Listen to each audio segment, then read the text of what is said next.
Bonsoir, bienvenue à toutes et à tous. Des vidéos, des news, c'est Views. L'actualité de ce lundi 4 mars, la voici. Le procès de l'attentat au musée juif de Belgique tire doucement à sa fin. C'est l'heure des dernières répliques. Le jury va bientôt se retirer pour délibérer demain. Nous ferons le point avec Justine Katz sur les chances d'entendre enfin Mehdi Nemmouche s'exprimer. Je préparais une plaidoirie devant la Chambre du Conseil. Il m'a demandé si je faisais ma liste de courses. La Banque mondiale a beau classer notre pays parmi ceux qui respectent le plus l'égalité homme-femme dans les lois. La réalité est parfois plus sexiste, avec du machisme, de la discrimination, voire du harcèlement. On le verra. Je n'ai pas de problème le fait que c'est une institution très homosexualisée. Le problème, ce sont les effets de ce mensonge, qui est un mensonge d'État. Frédéric Martel vient d'écrire un livre-choc sur l'homosexualité au sein du Vatican, très répandu selon lui. Il nous dira en quoi cela nous concerne. Et puis c'était un personnage charismatique au look démoniaque avec ses cheveux hérissés, ses piercings et autres tatouages. Keith Flint, le leader et chanteur du groupe électro Prodigy, s'est suicidé. Il avait 49 ans. Nous reviendrons sur le parcours de cet artiste hors norme. Mais avant tout cela, cette nouveauté dans le monde bancaire, il est possible depuis aujourd'hui d'effectuer un transfert d'argent en quelques secondes à peine. 16 banques belges proposent ce service de virement express depuis ce lundi. Mais attention, ce n'est pas nécessairement gratuit. On voit ça avec Benjamin Carlier. Jusqu'à présent, quand vous effectuiez un virement vers une autre banque belge, il fallait compter un jour ouvrable. Avec le virement instantané, l'argent peut désormais se retrouver en 3 secondes sur le compte du destinataire, et ce même un dimanche à 1h du matin.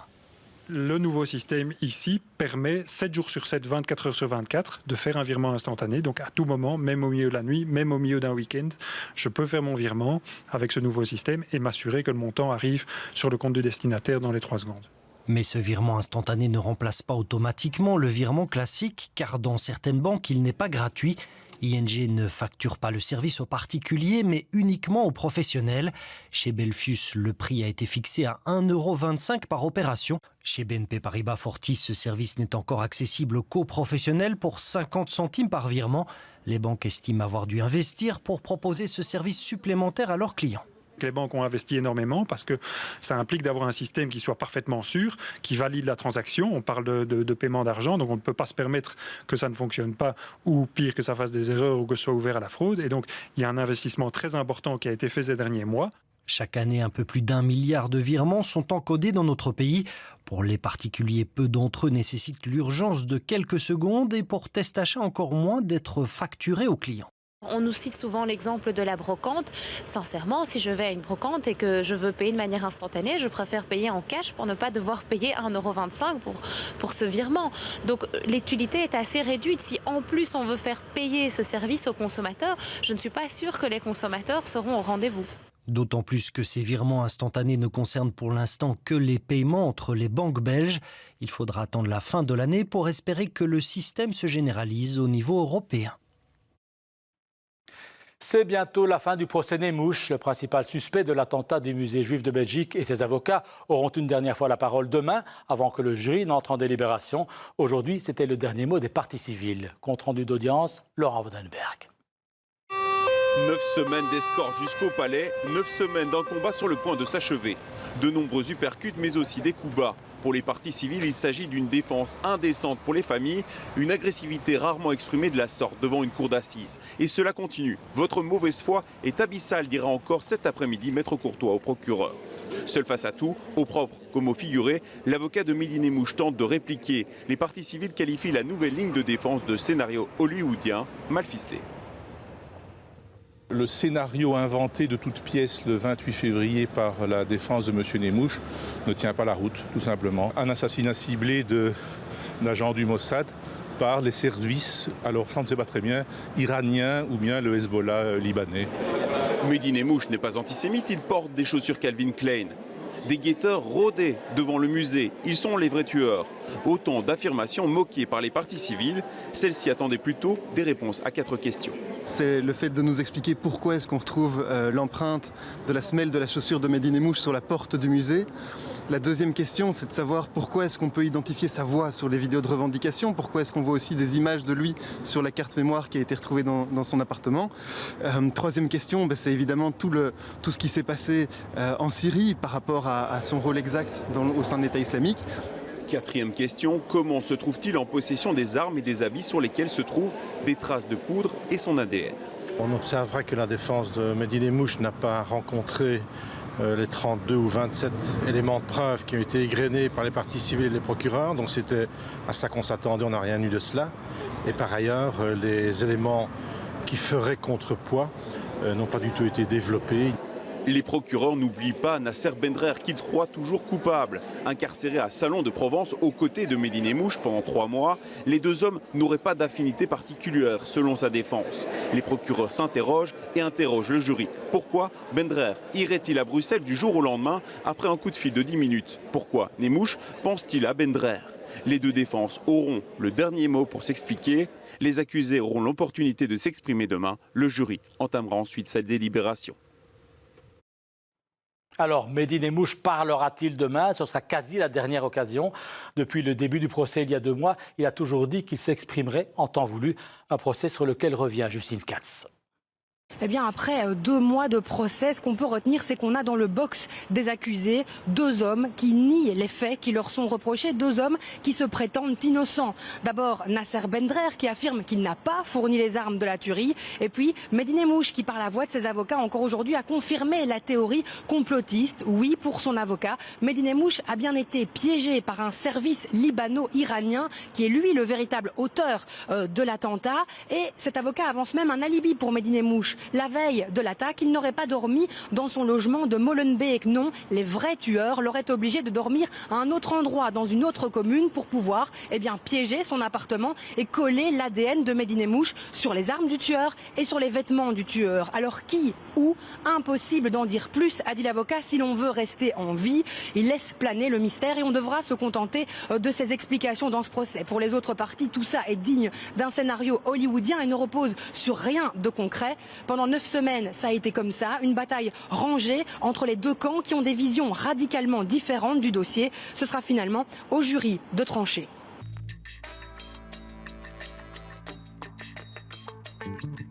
Eh bien, c'est la question qui rythme ce procès depuis le début. Son avocat a laissé entendre que oui, demain, Mehdi Nemmouche pourrait s'exprimer, mais il a tout de suite précisé, vous savez, Mehdi Nemmouche, ce n'est pas quelqu'un de très bavard. Et c'est vrai que tout au long de cette semaine, on a pu le constater. Quoi qu'il en soit, ce sera pour lui la dernière chance de dire quelque chose demain, car après, le jury partira en délibération. Il sera chargé de se prononcer sur la culpabilité des 2 accusés. Un verdict qui n'est pas attendu avant jeudi, au plus tôt. Il n'y aura pas de journal L'Avenir demain ni mercredi. Décision prise par l'Assemblée générale du personnel qui s'est réunie aujourd'hui et qui a décidé la grève pour dénoncer les licenciements ciblés intervenus aujourd'hui. Le personnel qui réclame aussi le départ du directeur des rédactions, Philippe Lawson. À quelques jours du trait féminin 8 mars, la Banque mondiale publie un rapport sur l'égalité juridique entre hommes-femmes et la Belgique fait plutôt partie des bons élèves. Sur les 200 pays étudiés, 6 sortent du lot avec un maximum de 100% et notre pays en fait partie. Mais il s'agit de droit, c'est donc théorique. On va le voir avec Aline Jacobs. La réalité est parfois moins égalitaire, notamment dans le milieu du travail. Véronique Laurent est avocate au barreau de Bruxelles depuis 40 ans. Un jour, je me souviens d'un avocat plus âgé et qui était très connu.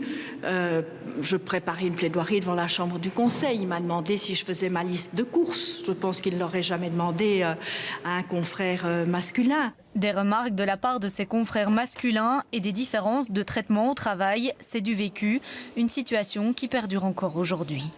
C'est plus difficile de traiter avec des confrères masculins plus âgés, des magistrats, de s'imposer dans un monde qui est quand même encore un monde d'hommes. Et je crois aussi que notre barreau, c'est toujours les cordonniers qui sont les plus mal chaussés, n'est pas toujours attentif aux conditions de travail des jeunes femmes. Je pense par exemple au congé de maternité, je pense aussi à l'organisation quotidienne. En Belgique, une femme peut légalement exercer un métier de la même même manière qu'un homme, mais sur le terrain, les choses sont différentes. C'est le constat que rappellent des mouvements féministes. Le marché de l'emploi continue à être inamical pour les femmes et on continue à avoir le développement des temps partiels, on continue aussi à avoir dans les secteurs féminisés des revenus qui sont moindres, on continue aussi à ne pas développer des places d'accueil qui permettent aux femmes d'investir réellement le marché de l'emploi de manière sereine. Aujourd'hui, il n'y a pas de volonté politique pour dégager des moyens pour permettre aux lois d'être réellement appliquées. Vie féminine salue le rapport de la Banque mondiale, mais met en garde, analyser uniquement les lois peut provoquer une confusion et nuire aux avancées des droits des femmes.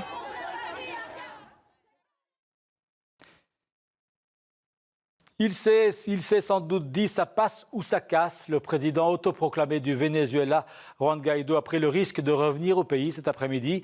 Il en était sorti avec l'interdiction de revenir, mais le président en titre, Nicolás Maduro, n'osera sans doute pas l'arrêter de peur d'en faire un martyr.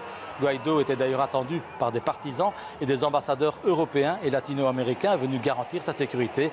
En attendant la fin de cette crise politique, le pays souffre au quotidien. On va le voir avec Guillaume Gilbert et Manu Haas. Au bord d'une route à Caracas, ces hommes ont les pieds dans un égout à ciel ouvert. Ils sont à la recherche de métaux à revendre.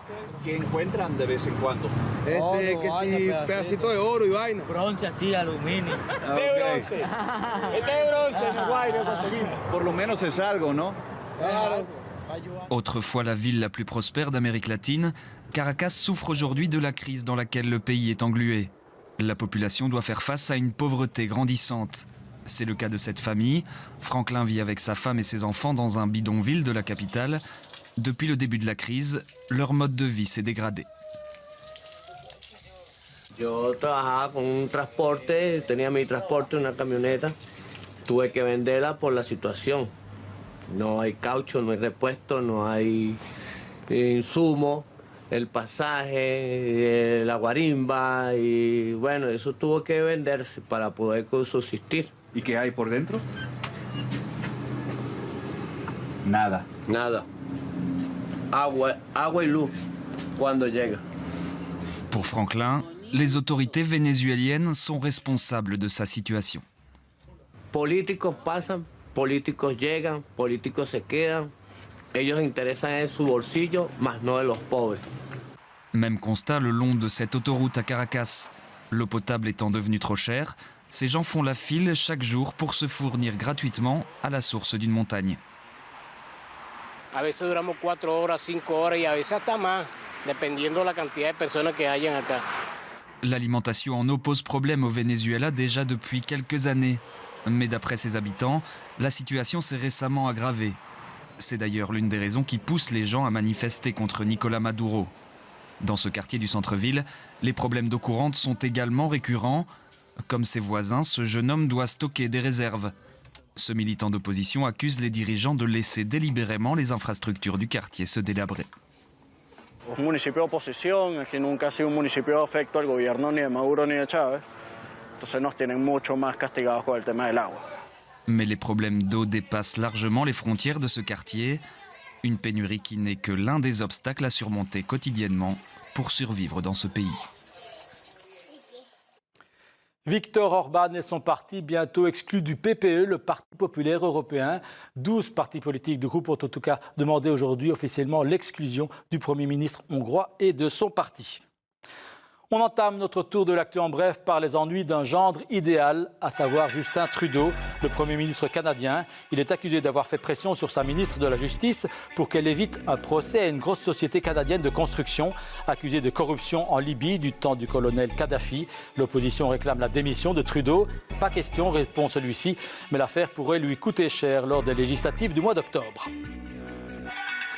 En Algérie, la contestation ne faiblit pas après que le président Bouteflika ait annoncé hier soir qu'il se présentait pour un 5e mandat limité à 1 an. Les étudiants algériens ont largement boycotté les cours ce lundi. Quant à la présentatrice du journal télévisé qui a dû lire le communiqué présidentiel hier soir, elle a démissionné, s'estimant victime de pression d'une hiérarchie soucieuse de ne pas déplaire au régime en place. Et puis le vent a soufflé fort chez nous ce lundi, mais ce n'est rien à côté des tornades qui ont sévi en Alabama, dans le sud-est des États-Unis.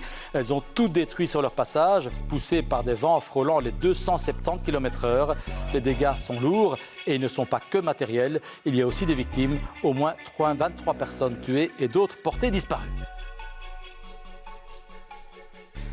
C'est un livre qui provoque aussi une tornade, mais au Vatican, à Rome. Frédéric Martel a effectué une longue enquête dans les milieux de l'Église catholique. Et sa conclusion, c'est qu'une majorité de hauts dignitaires et de prêtres sont homosexuels. Cela ne regarderait que, bien sûr, s'il n'y avait pas des conséquences extérieures. Une rencontre signée Martin Bilteres. C'est l'histoire d'un prêtre intellectuel promis à un grand avenir au Vatican, qui lâche la soutane pour vivre son homosexualité au grand jour. Pour en finir avec l'hypocrisie, qui raconte avoir eu plusieurs amants parmi les archevêques et les prélats du Saint-Siège, qui aujourd'hui dénoncent le double discours de l'Église. Ce que j'ai remarqué, c'est que de très nombreux responsables de la curie avaient des doubles vies. Il y a celui qui a un petit ami, celui qui préfère avoir une vie homosexuelle beaucoup plus libérée, en participant à des orgies gays ou en allant dans des boîtes pour homosexuels. C'est aussi l'histoire de ce cardinal américain ultra-conservateur connu pour ses tenues extravagantes, surnommé le cardinal diva, le cardinal drama queen. Un haut dignitaire aujourd'hui écarté après 34 ans d'influence au Vatican et connu pour ses propos radicaux et homophobes. Selon la nature, les actes homosexuels sont contre les lois de la morale. Et si cet ancien cardinal était au fond homosexuel lui-même? C'est l'une des thèses avancées par cet auteur dans son enquête. Selon lui, plus un ecclésiastique est homophobe, plus il aurait de chances d'être homosexuel. Une pratique qui serait largement répandue dans les hautes sphères du Vatican. Je n'ai pas de problème le fait que c'est une institution très homosexualisée. Le problème, ce sont les effets de ce mensonge, qui est un mensonge d'État, les effets de ce mensonge sur le fonctionnement de l'Église, sur la distorsion de tout un tas de son fonctionnement donc, et aussi sur la doctrine. Et là, je pense que ça a un problème parce que c'est pas juste la vie privée de ces prêtres, ce qui au fond ne nous concernerait pas, mais ça a des effets sur nous, c'est-à-dire sur l'ensemble des catholiques, mais aussi l'ensemble des citoyens. Pour étayer cette thèse et bien d'autres, Frédéric Martel a rencontré 41 cardinaux, 52 évêques, 45 nonces apostoliques et plus de 200 prêtres. Pendant plus de 4 ans, il a pu vivre et étudier au plus près au sein du Vatican. Son enquête de 630 pages décortique les systèmes de pouvoir et de domination au Saint-Siège. On a des guerres de factions, gays d'ailleurs, souvent homophiles, et c'est pas, contrairement à ce qu'on a pu penser, ce ne sont pas les hétéros qui attaqueraient les gays ou d'autres groupes de ce type. Ce sont souvent des factions gays, mais qui, pour les unes, sont progressistes, pour d'autres, vont être beaucoup plus conservatrices. Et au milieu de ces règlements de compte, le pape, isolé, presque démuni, en témoignent ses propos récents sur ces ecclésiastiques qui avanceraient masqués. Faites attention aux chrétiens, aux laïcs, aux prêtres, aux évêques, qui se présentent comme des personnes parfaites et sévères. Faites attention. Dans son livre, enfin, Frédéric Martel fait une distinction très nette entre les scandales d'abus sexuels et l'homosexualité dans l'Église. Pour lui, certains prélats se retiendraient de dénoncer la pédophilie par peur de voir leur propre homosexualité dévoilée au grand jour. Il avait débuté dans des rave parties avant de devenir une star mondiale de la musique électro. Keith Flint, le chanteur et leader du groupe Prodigy, est décédé à l'âge de 49 ans. Selon un autre membre du groupe, il se serait donné la mort. Retour sur une carrière sans concession avec David Brichard. Vous l'auriez croisé dans un tunnel sombre, il vous aurait sans doute fait peur. Regard effrayant, crête, piercing. Dès que Keith Flint est sorti de l'ombre avec Prodigy, il n'a laissé personne indifférent.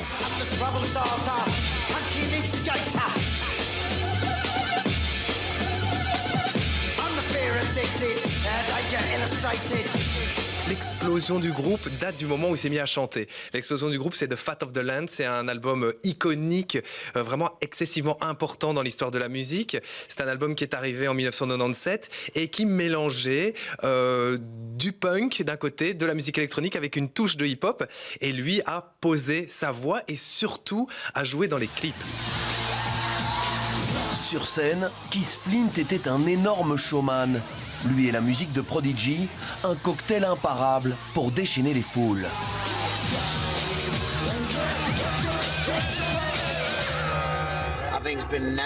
On a toujours été naturel. On ne planifie jamais. Tout est réel, surtout dans nos concerts en live. Jack est disquaire dans le centre de Bruxelles. Pour lui, c'est une journée un peu triste. Il adorait ce leader iconique. Ça fait une drôle d'impression, surtout quand on a vu ce gars-là en concert et quand on se rappelle de grands moments avec Prodigy. Ça va être difficile de remplacer un gars pareil. Je dis pas que c'est pas impossible, mais tout de même. À 49 ans, Keith Flint s'est suicidé il y a quelques heures. Il vient s'ajouter à la longue liste d'artistes de sa génération qui ont mis fin à leur jour.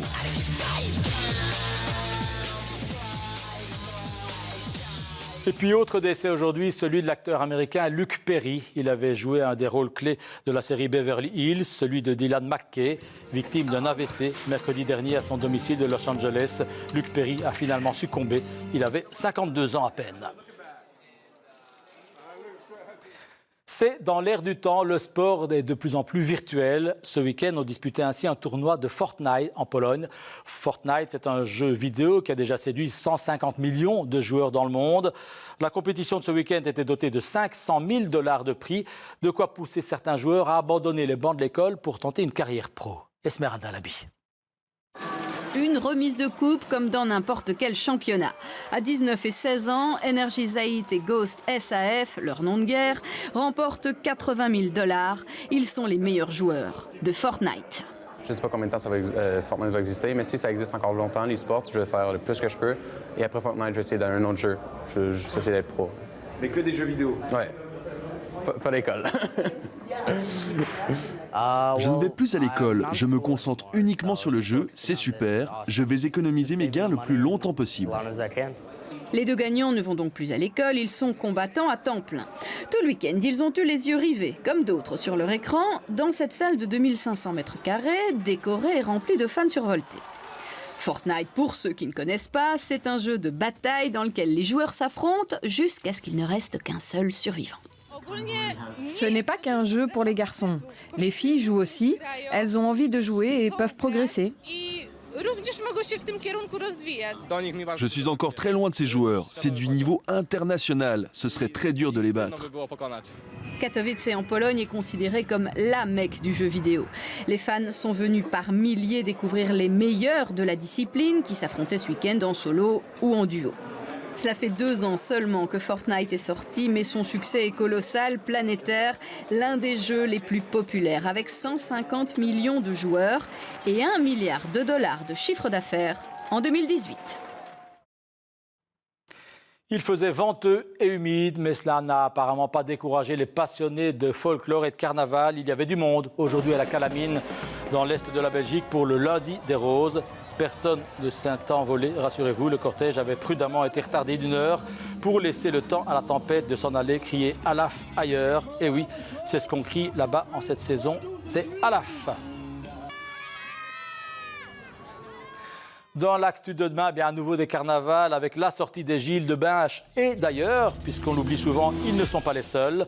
En matinée, ils sortiront avec leur masque de cire et l'après-midi, ils porteront bien sûr leur fameux chapeau en plume d'autruche, du moins si la météo le permet.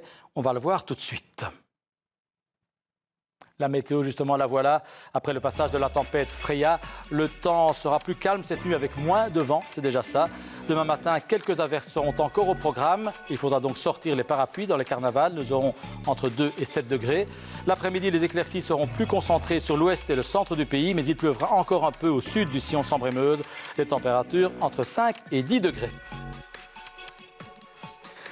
La suite des infos, c'est sur les radios et sur le site internet de l'RTBF, sans oublier Ovio pour tout revoir et notre page Facebook. On y parle de la nourriture dans les prisons. Merci de votre attention, merci à toute l'équipe. Tout de suite sur la 2, le magazine automobile. Attention, demain soir, Views passera très tard, à 00h30. Bonne nuit, bon carnaval à tous et donc à demain.